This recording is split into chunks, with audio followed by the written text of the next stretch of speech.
If you're a business owner and you've experienced the struggle of getting in new clients every single month on a consistent basis, then this video is for you. And just to underline here, in 2026, you can have the best product on the market. But the reason why B2B businesses fail is because to scale revenue, you have to have a system.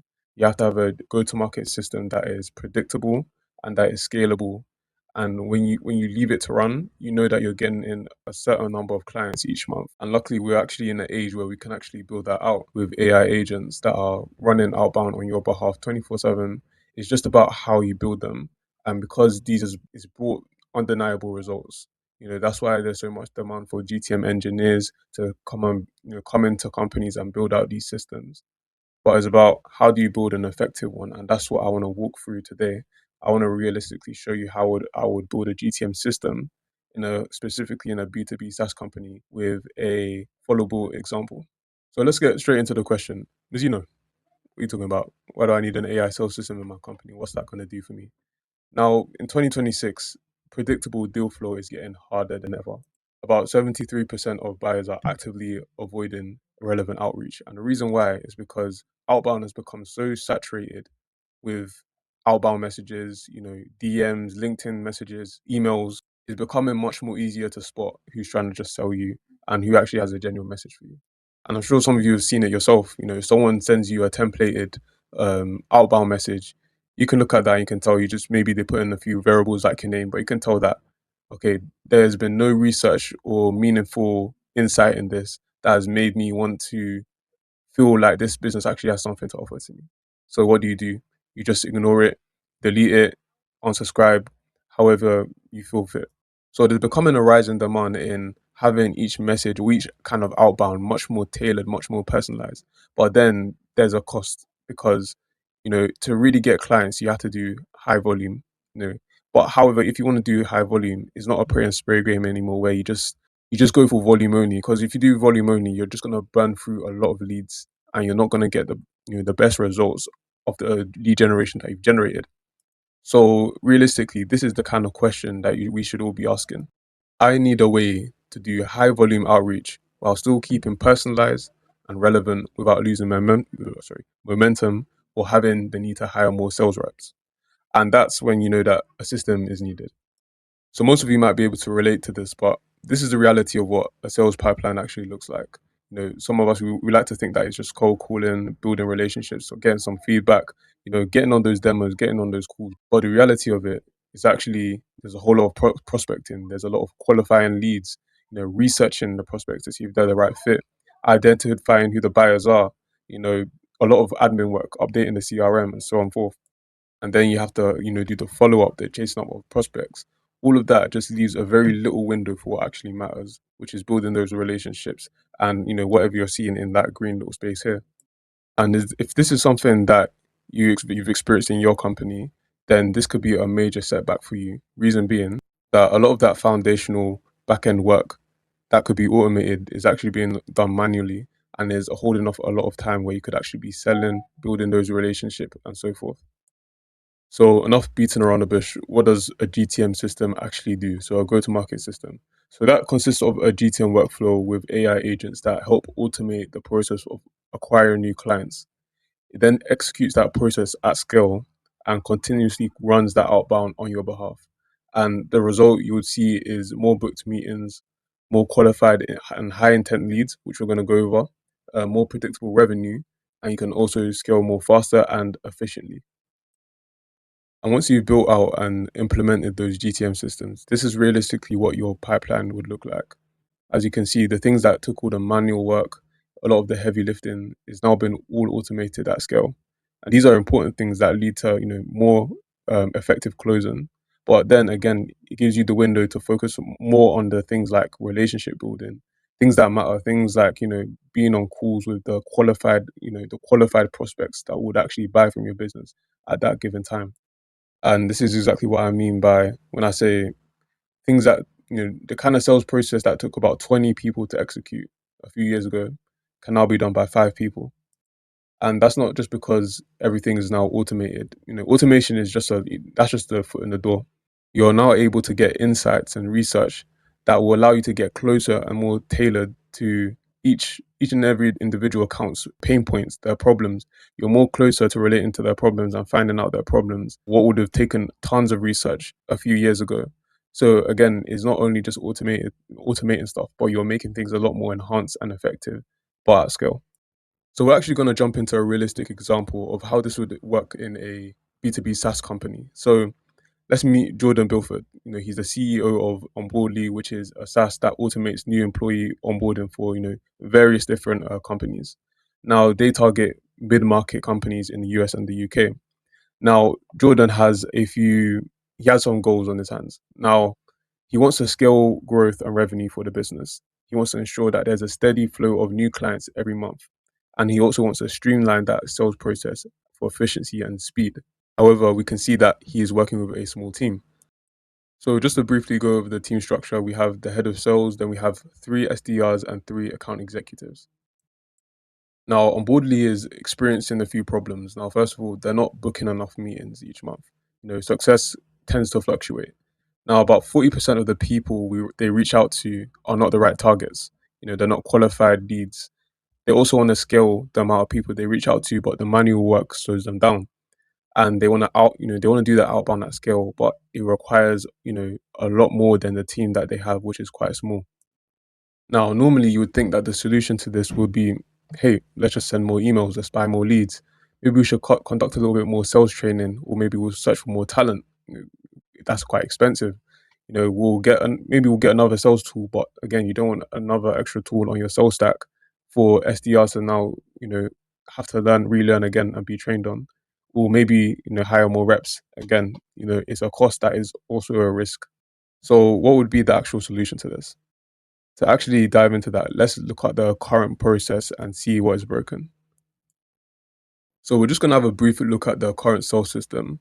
Now, one thing that I've seen across most businesses and their sales process is that things can tend to be a bit more messy, disconnected, a lot of manual work involved. And the mistake that I see made is that, if you have SDRs or if you have salespeople, you just go and tell them, okay, you just got to be a hunter. You just go out there and you got to be hungry. But you see, motivation alone doesn't fix a broken sales system.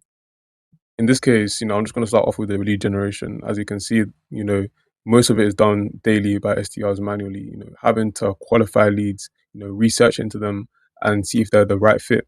And again, researching companies can take up a lot of time, about 10 to 20 minutes, per lead, because what you're researching is not just anything, but you're actually researching things that will build enough context to have a relevant approach, and you're searching real time things, even events that will allow you to have your outbound much more meaningful. Now, I'm just going to quickly zoom past, the other things that are manual. So writing email copy, conducting those campaigns, enriching that company, finding the decision makers at that company. And then also one thing that I would say is very admin heavy is doing follow up. Follow up is something that can sort of make or break the the conversion of prospects who are already in your pipeline that but haven't made a decision yet.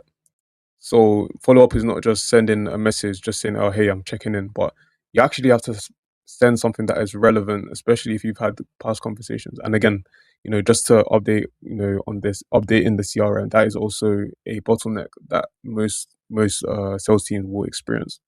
So let's just jump to the findings.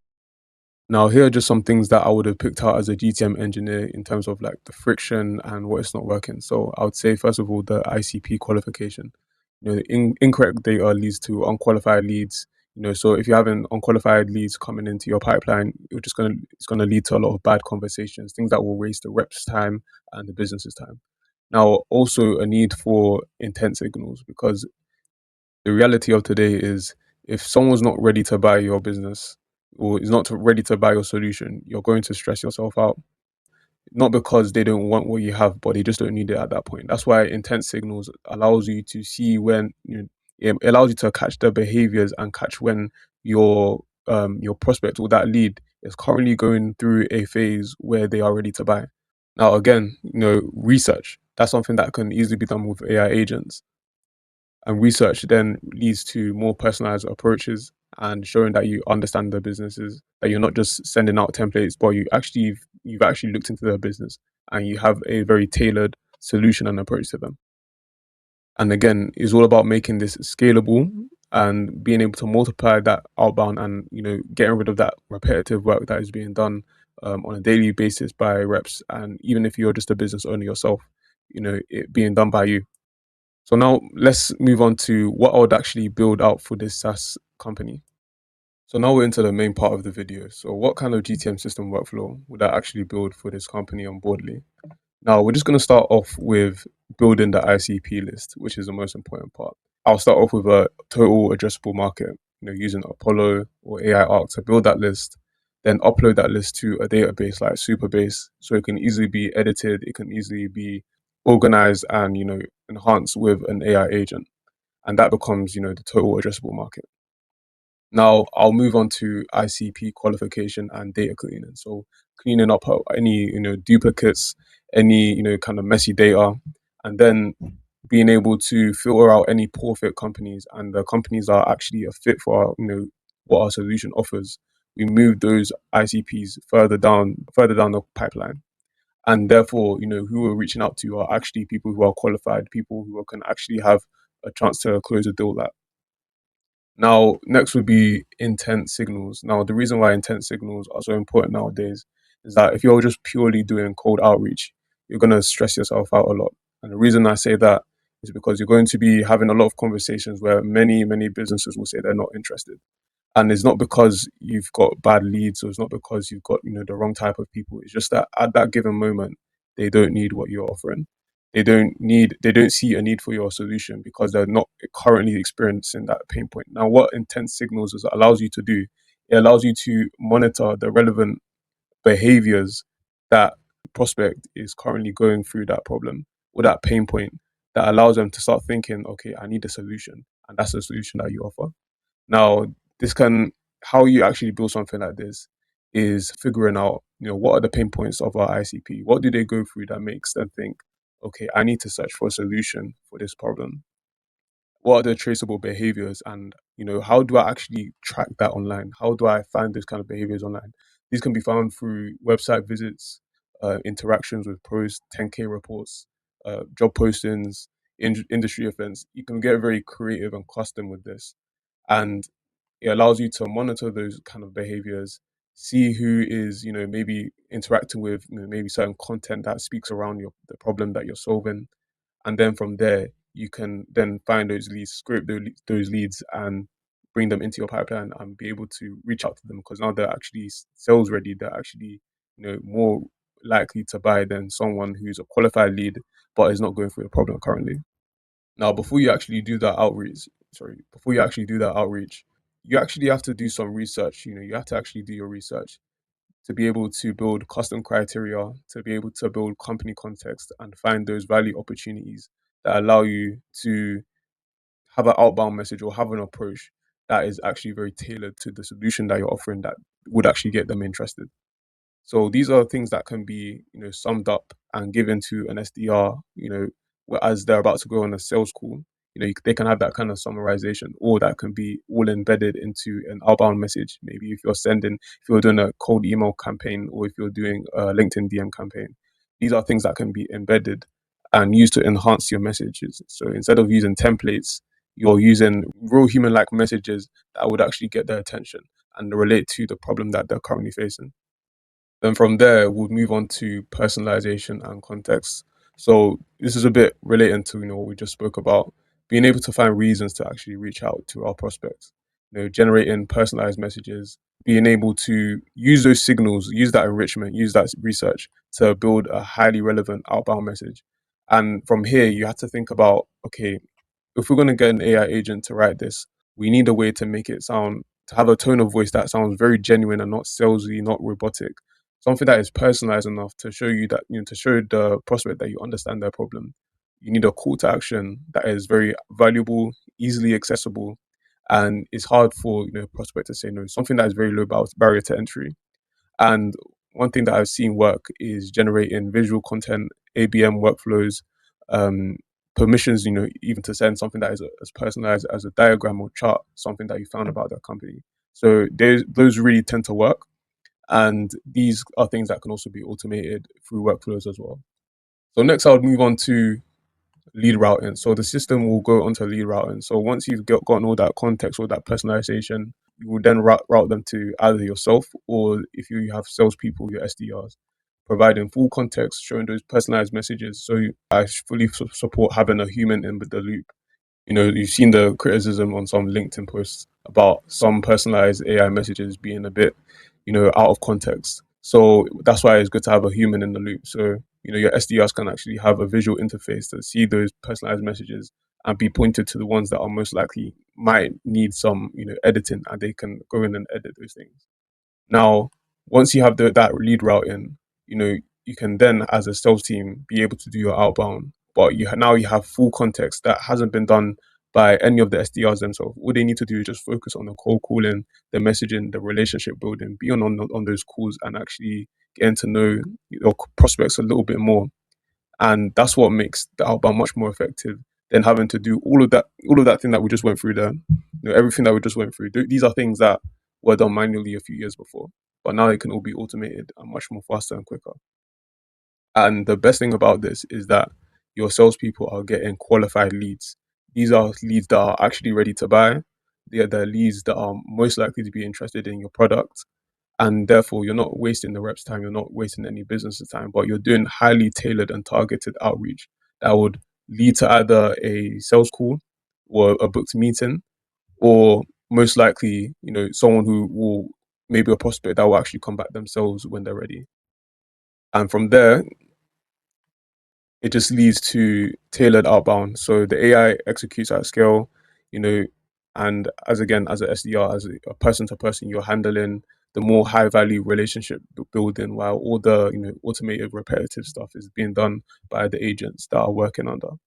Now, this then leads to more booked sales meetings that are scheduled, and the more qualified opportunities that you can then hand off to sales, hand off to account executives, and then the whole process starts again. So this is the kind of system that I'll build. So this is where AI owns the research, the enrichment, the scoring, personalization, and so on. People own the conversations, the relationships, the negotiation, and closing. So yes, that's exactly how I would build the GTM system. And the best thing about this is it can constantly be improved. The agents that are behind this, the AI agents can learn and improve, what works, what doesn't. So once you've had this implemented, it doesn't just stop there, but it continuously gets better and better. So with all that being said, here's what I would actually automate with the AI agents. So first will be account sourcing, then enrichment, things like research, things that take a lot of time for SEOs themselves. It can be done with an AI agent. Qualification, personas, writing emails, DMs, follow up, and so on. And if we just go to the next slide and look at the infrastructure of all of this, how does this actually work? This would be the infrastructure and the tools that will be involved. So for the enrichment process, it will be Clay and Triggerify, data warehouse, Superbase. For the AI agent layer, Claude LLM, for orchestration, NA10, APIs. I wouldn't use things like Zapier, just for the costs. N8N is much more flexible. For email campaigns, Smart Lead, always the best. Then you have Instantly if you're a bit more of a smaller business, and then again, you need a CRM which has the source of truth, which either will be HubSpot or is for bigger companies, it's Salesforce. So if we just go back and evaluate, okay, what's actually changed for the sales team? Before, researching, list building, CRM updates, writing emails, chasing, follow ups. These are things that would have taken up maybe 60% of the entire day of an SDR. Or if as a business owner, if this is something that you're doing on a day to day basis, you know, it must be hell, because that's something that is taking out the valuable time that you can be spending time with clients, spending time with prospects, and also improving the business. Now, after you would now have more qualified conversations, high intent accounts, that are ready to be sold to, context led discovery calls and higher closing rates. That would be the outcome of this workflow. So just as a measured outcome for Onboardly, if let's say we're reaching out to the same amount of accounts, this would be kind of the comparison, because you know first of all, not only the work is being automated, but there's a lot more insight and a lot more signals that are being caught. So the research is going to be much more effective, which makes a personalized outreach done at scale done much more quicker and effectively as well. compared to what you would have had if it was all done manually before, which leads to a lot more potential meetings. Say, for example, if you have a very good, because I don't want to inflate any numbers here or make this sound biased. Again, it depends on how good your offer is. It depends. So many factors go into it. But if we're looking at a basis of, okay, just the how the system would make a very good company work, this is the kind of outcome that you would expect, from having that GTM system running in your company. And just before I end the video, I just want to do a quick breakdown of realistically how much it would cost to implement a GTM system, maybe from a GTM engineer, in comparison to maybe hiring just more SDR to do the job. So if I was to say, for example, I hire about three more SDRs, annually that would already cost me about 150 grand. If we, again, that depends on talent. It depends on how good people are. You have to now train them. They have holidays. There's a lot of factors that go into it. In the recruiting process as well, that makes it a lot of risk. They have to learn the product. They have to learn, what works, what doesn't. So onboarding can be a bit risky and slow. However, if you already have salespeople, even if it's not a lot, but they know how things work, they know the process. Having a GTM system in your process is what boosts things. Now, to build out maybe just a simple GTM system, if we include just the setup cost and maintaining and improving that on a monthly basis, we're looking at about 69. That's even sometimes less than just hiring one talented SDR. However, this is something that's going to empower, five of your SDRs, where one SDR can do, the job of three SDRs. So if you just do the maths, there's a lot that you're saving, about over 90,000 in this kind of example, and that's why GTM engineers, or just building GTM systems in house, is becoming a high ROI for most companies, and this is why there's a lot of buzz around it.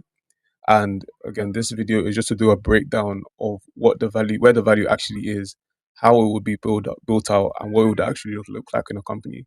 So if you managed to make it to the end of this video, thank you for your time. I hope you found this valuable. If you did, please leave a comment below. And if you stuck around, I'm guessing you may have had some sort of interest. Maybe it was a bit of value to you. Maybe you're a business owner. Maybe you're part of a company, and this makes a little bit of sense. Now, if this is something that you want to learn a little bit more into on how it can work for your case, you can connect with me through LinkedIn, which will be in the link in the description below. Also, you can find me on my website, which is also in the link in the description below.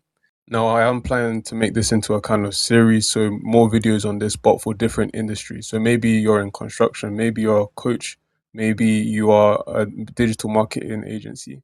I want to be able to touch different sectors because, this is a very broad thing. GTM engineering can touch almost every industry. So drop a comment on what you want to see next and tune in for the next video. Have a nice day, everyone.